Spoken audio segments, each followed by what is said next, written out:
ये क्वेश्चन करते हैं, एक इलेक्ट्रिक फील्ड दे रखी है ना, किसी वॉल्यूम से पास हो रही है।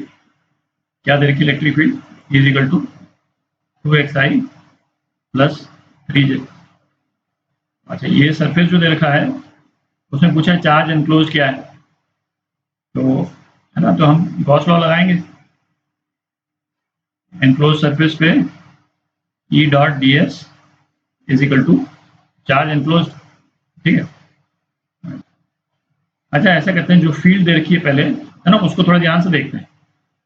जो इस तरह से, जैसे जब भी फील्ड दे रखी है जिसका एक्स और वाई कंपोनेंट दोनों हो, उसमें ये देखिए कि कोई कंपोनेंट वेरी कर रहा है क्या। तो जैसे इसका एक्स कंपोनेंट है वो क्या है, 2xi, और वाई कंपोनेंट क्या है, 3j। ठीक है। तो अब जैसे वाई कंपोनेंट जो है वो वेरी नहीं कर रहा है। ठीक है। अच्छा, जैसे एक्स कंपोनेंट ये वेक्टर फॉर्म में है, वाई कंपोनेंट भी वेक्टर फॉर्म में है।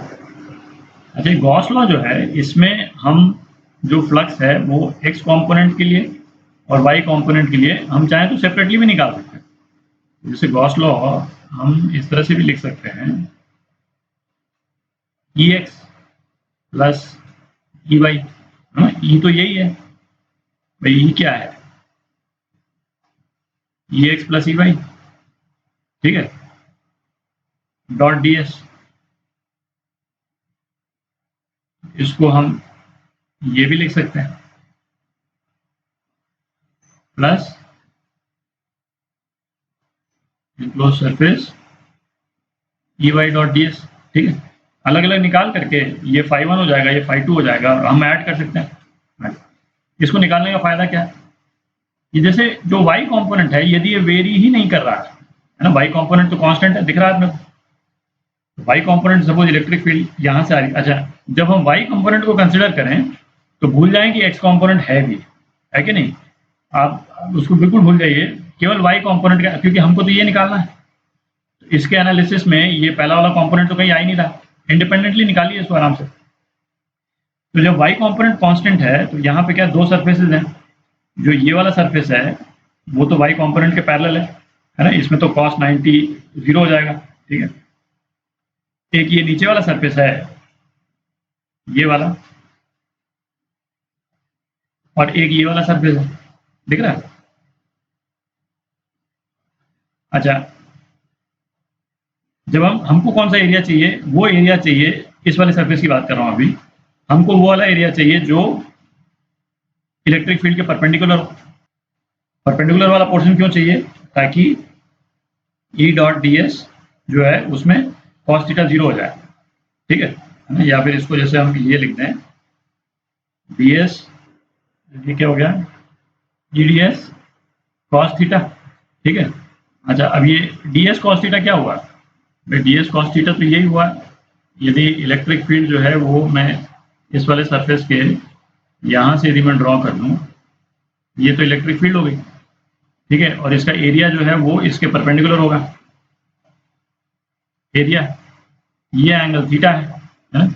तो D S cos theta basically मतलब ए कॉस थीटा। तो ए कॉस थीटा जो है वो इधर आ जाएगा,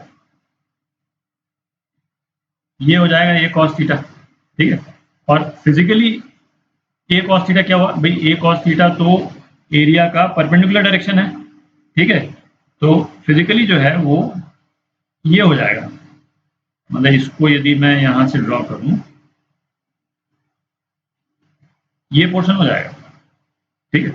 जो बेसिकली जो नीचे वाला जो पोर्शन है उसी के पैरेलल है, ऊपर वाला पोर्शन इसको मैंने इस तरह से बना दिया। अच्छा, तो अब आप ये देखें कि ये ग्रीन वाला एरिया और ये येलो वाला एरिया, एरिया तो सेम ही है। ठीक है। और इलेक्ट्रिक फील्ड की इंटेंसिटी चेंज हो नहीं रही है, तो ये पोर्शन क्या हो जाएगा, ये पोर्शन तो जीरो हो जाएगा, है ना। तो इसको तो हम एनालिसिस से निकाल सकते हैं, कोई दिक्कत ही नहीं। अब हमको केवल एक्स वाला जो पोर्शन है उसी पे कॉन्सेंट्रेट करना है ना। तो एक्स वाला पोर्शन देखते हैं हम। अच्छा, अब एक्स वाला पोर्शन देखते हैं। तो जैसे सपोज इलेक्ट्रिक फील्ड यहाँ से आ रही है। ठीक है। तो दो सरफेसेज हैं वो रेलेवेंट हैं, एक तो ये सरफेस रेलेवेंट है। ठीक है। और दूसरा कौन सा सरफेस रेलेवेंट है, दूसरा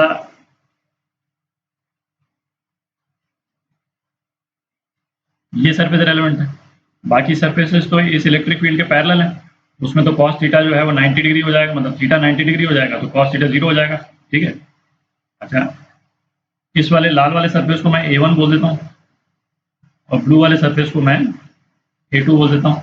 ठीक है, अच्छा अब x डायरेक्शन में चूंकि फील्ड जो है यूनिफॉर्म नहीं है, इसलिए जैसे इस पोर्शन से जो इलेक्ट्रिक फील्ड पास करेगी है ना, इस डायरेक्शन में यहाँ से जो इलेक्ट्रिक फील्ड पास की और इस पोर्शन से जो इलेक्ट्रिक फील्ड पास करेगी, दोनों में डिफरेंस होगा। क्यों?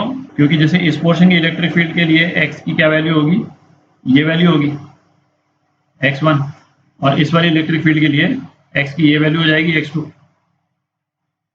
ठीक है, अच्छा पर ये जो ब्लू वाला सरफेस है इसका भी प्रोजेक्टेड एरिया तो यही है, जो लाल वाला पोर्शन है उसी का प्रोजेक्टेड है ना, इसका भी प्रोजेक्टेड एरिया वही है।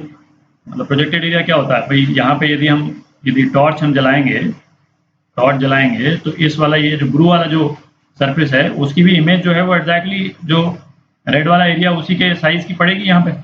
ठीक है, तो है कि ये प्रोजेक्टेड एरिया हम बिल्कुल स्ट्रेट अवे नहीं इसलिए यूज कर सकते क्योंकि इलेक्ट्रिक फील्ड यूनिफॉर्म नहीं है। तो अब दो तरीके हैं भाई, या तो हम ये छोटे छोटे पोर्शन लें इस वाले एरिया के और हर एक पोर्शन पे इलेक्ट्रिक फील्ड को कैलकुलेट करें और उसके बाद में इंटीग्रेट करें, एक तरीका तो ये हो गया। और दूसरा तरीका ये हो गया भाई, हम एक चीज देखें इसमें जरा कि इलेक्ट्रिक फील्ड तो यूनिफॉर्मली इंक्रीज कर रही है ना, इलेक्ट्रिक फील्ड तो इस पूरे प्रोसेस में यूनिफॉर्मली इंक्रीज कर रही है। ठीक है, तो हम तो सीधा एक जो यदि हम ये बीच वाला पॉइंट ले लेते हैं तो बीच वाले पॉइंट पे जो इलेक्ट्रिक फील्ड होगी उसी को प्रोजेक्टेड एरिया से यदि हम मल्टीप्लाई कर देते हैं तो हमारे पास में फ्लक्स आ जाएगा। ठीक है, तो ये बीच वाला पॉइंट हो गया, इसको मिड पॉइंट बोल देते हैं M। ठीक है, और यहाँ इसका इस पॉइंट पे प्रोजेक्टेड एरिया क्या हो गया, ये वाला हो गया, ये प्रोजेक्टेड एरिया हो गया। ठीक है, अपने को दो सरफेस का फ्लक्स निकालना है, एक तो इस वाले सरफेस का निकालना है उसको हम φ1 बोल देते हैं और एक इस वाले सरफेस का निकालना है जिसको हम φ2 बोल देते हैं। ठीक है, दोनों को ऐड कर देंगे है ना, माइनस प्लस का ध्यान रख के, तो है ना नेट फ्लक्स आ जाएगा अपने पास में। करते हैं इसको, तो हम क्या निकाल रहे हैं, ये निकाल रहे हैं, तो ये हो जाएगा आपका φ1 प्लस φ2।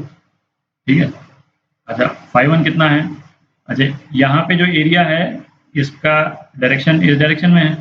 ठीक है, तो electric field into A1 cos 180। ठीक है, प्लस φ2 क्या होगा, E2 बोल देता हूँ, इसको E1 बोल देता हूँ, मतलब electric field at first point और दूसरे वाले का electric field at mid point है ना, EM बोल देते हैं इसको, इंटू A2 इंटू cos 0 है ना, इसमें एरिया जो है वो A2 इस डायरेक्शन में हो जाएगा A2। ठीक है, मतलब यहाँ पे मैंने A2 लिखा है बट ये बेसिकली A2 का प्रोजेक्टेड एरिया है। ठीक है, मतलब इस वाले A2 को इससे नहीं कंफ्यूज करिएगा। तो अच्छा E1 कितना है, x इजिकल टू 0 पे E तो 0 है तो ये तो वैसे ही 0 हो गया, φ1 तो वैसे ही 0 हो गया, और φ2 में EM कितना है, x इजिकल टू 2। ठीक है, ये टोटल कितना है 4 है, x इजिकल टू 2 पे इलेक्ट्रिक फील्ड कितना है 4 इंटू A2 कितना है 2 इंटू 2 दिख रहा है, 2 ये और 2 ये, तो 4 और cos थीटा 0 कितना हो गया 16। ठीक है, इसको वोल्ट मीटर लिख दे रहा हूँ, हालांकि जैसे इलेक्ट्रिक फील्ड वगैरह इसमें मैंने यहाँ यूनिट नहीं लिखी थी बट ठीक है चलिए इसको वोल्ट मीटर लिख देता हूँ। तो अब गॉस लॉ लगा देते हैं, एप्सिलॉन नॉट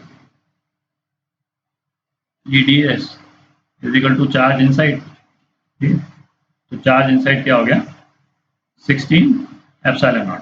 ठीक है, ये आपका आंसर।